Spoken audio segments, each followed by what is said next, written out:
Ndiphangela apha eDoni Agricultural Development Institute. Ndiphangela ke apha as a horticultural scientist.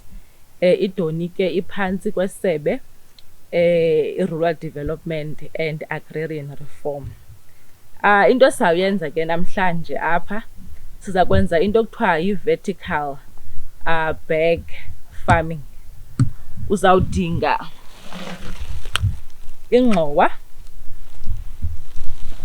uzawudinga umhlaba ne-compost. So what you can do is you can mix mhlambi 50% yomhlaba wakho udibanise ne-50% ye-compost wenze loo mixture. If ungumntu ke osebenzisa izichumiso into efana ne-fertilizer, ungayifaka ne-fertilizer yakho. But if ungumntu olima organic, then ke you do not need uba uyifake i-fertilizer. Okay, into yokuqala esiye siyenze, siye ingxowa lena siyiphendulele,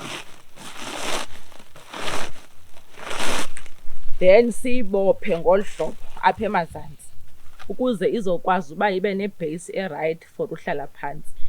Mafama ke ingxowa yinto that is easily available kuthi emakhaya. Ayonto expensive. Wonke mhlambi every household iba nayo mhlambi ingxowa. Then ke after siyibophile siphinde ke ngosiyiphendulele again, izawutsho ihlale ke ngoku ngolu hlobo.